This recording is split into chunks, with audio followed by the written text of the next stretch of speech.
کوشش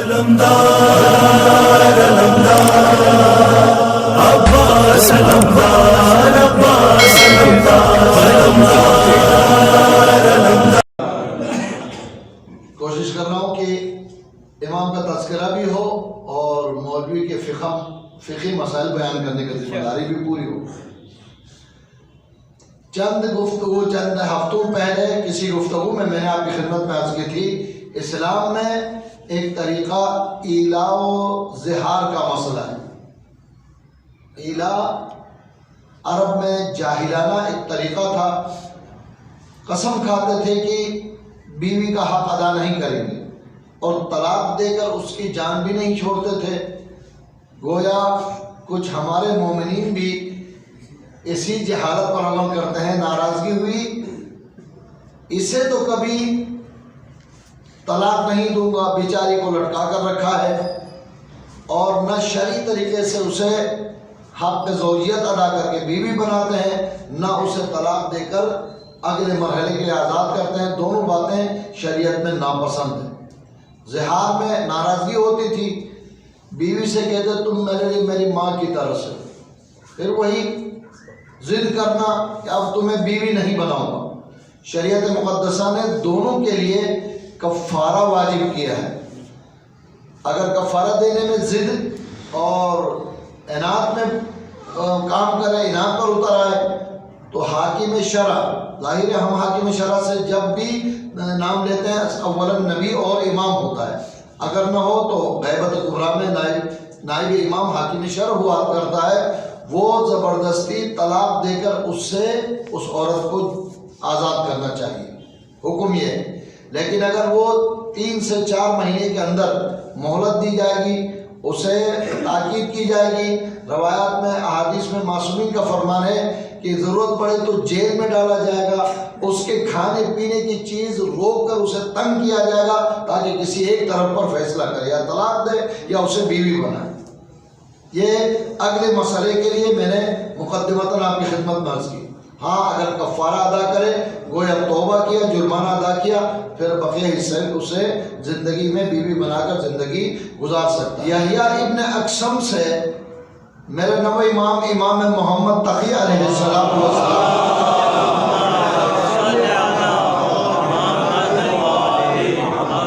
مناظرہ ہوا۔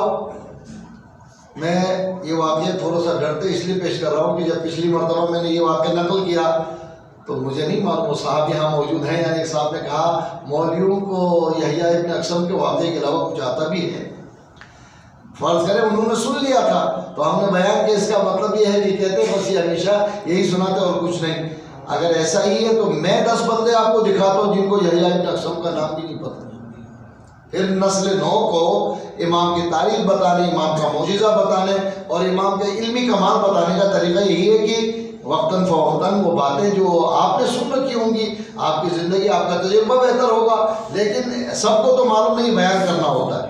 خیر، میں اس کو خوش کرنے کے لیے آج پہلی مرتبہ بیان نہیں کر رہا، لیکن اگلا مرحلہ جب یحییٰ ابن اقسم کو امام نے لاجواب کر دیا تو مامون نے حکم دیا تھا کہ اے فرزند رسول، آپ بھی تو ہمارے چیف جسٹس صاحب سے کوئی سوال کریں۔ میں نے زہار اور ایلا کا ذکر کیا، اس مسئلے کے اندر حدیث اور واقعہ بھی ہے اور امام کی علمی کمال کی بھی بات ہے اور ہمارے آپ کے لیے دینی کچھ معلومات بھی حاصل۔ بادشاہ کے کہنے پر امام محمد تقی علیہ السلام نے یحییٰ ابن اقسم سے پہلی نما سوال کو، صرف واقع سنی، اس کو پہلی کے طور پر پہلی بوجھیے، اس ٹائپ کا ایک سوال یحییٰ ابن اقسم کے علمی کمال کو لوگوں کے سامنے ظاہر کرنے کے لیے امام نے پوچھا، بتائیے صبح سویرے ایک شخص کسی عورت، اجنبی عورت کی طرف نظر کرتا ہے، اس کا نظر کرنا اس کے لیے جائز نہیں ہے۔ کس عورت کی طرف نظر کرنا جائز نہیں ہے؟ یہاں تو ارے بھائی یہ ہمارے گھر والے ہیں، 10 سال گھر میں ڈرائیونگ کا کام کرے تو کہتے ہیں تو ہمارے بھائی ہیں، اس سے کیا پردہ؟ اگر وہ کوک ہے، گھر میں کھانا پکاتا ہے، ارے اتنے عرصے سے ہمارے گھر میں، اب اس سے پردہ تو اب تو ختم ہو گئے، 30 سال ہو گئے ہوں گے۔ شرعی حکم قیامت تک کے لیے ایک جیسا ہے حلال اور محرم بنانے کا۔ اگر غیر عورت ہے، وہ جو 8-9 عورتیں ہیں، ان سے علاوہ کوئی عورت ہے تو ایک ہی طریقہ ہے اس وقت، وہ ہے عقد اور نکاح، عقد دائمی یا عقد انقطاعی۔ عقد انقطاعی میں نام لوں گا، آپ بھی اسے گالی سمجھتے ہیں۔ متاع تو ہمارے ہاں جائز اور درست ہونے کے باوجود غلط سمجھتے ہیں۔ اسے میں اس کی اہمیت بتانے کے لیے مولا امیر المؤمنین علی ابن ابی طالب علیہ السلام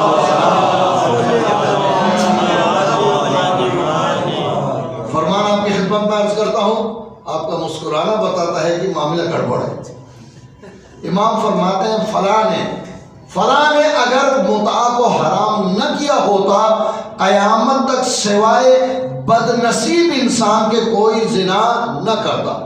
اب الحمدللہ سارے زنا کا ثواب فلاں کو مل رہا، لیکن امام فرماتے ہیں گناہ وہ کرتا ہے جو اس کے لیے پریشانی ہو، واقعی حقیقت یہ ہے، لیکن جائز طریقے سے اس کے لیے سہولتیں فراہم ہو تو مشکل نہیں ہے کہ وہ گناہ سے اپنے آپ کو بچائے۔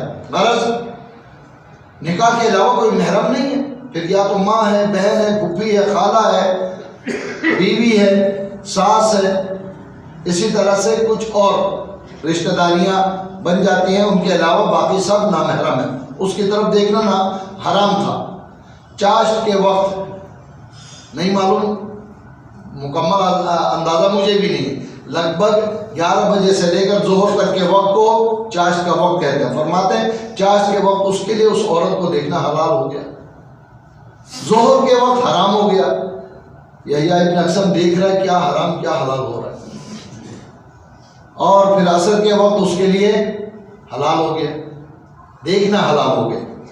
پھر مغرب کے وقت یہ دونوں ایک دوسرے کے لیے نامحرم ہو گئے، عشاء کے وقت دوبارہ اس کا ان کی طرف دیکھنا حلال ہوا، آدھی رات کو حرام، دوبارہ فجر سے پہلے یعنی کہ رمضان قریب ہے، سحری کے قریب دوبارہ وہ حلال ہو گئے۔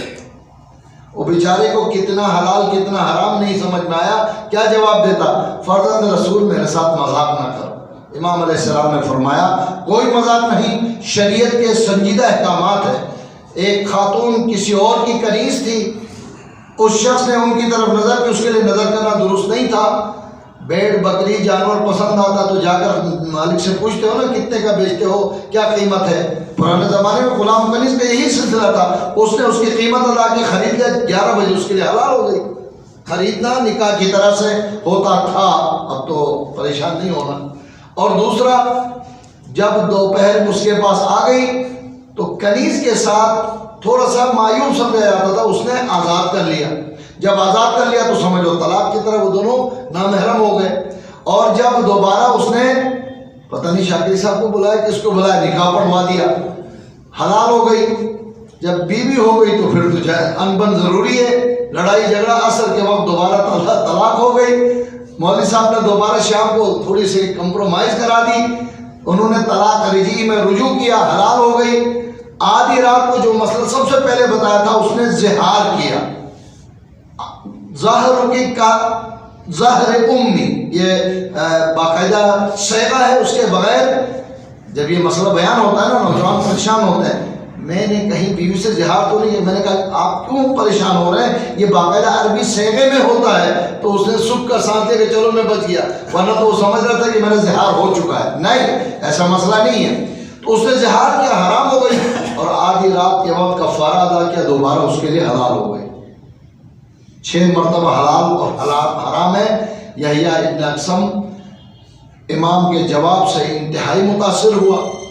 بعض روایات میں، بعض اس لیے کہہ رہا ہوں کہ ان روایات کے اندر اختلاف بہت ہے، دست مبارک امام پر بیعت کی کلمہ پڑھا اور سچے دل سے مومن ہوا۔ صلوات پڑھیں محمد۔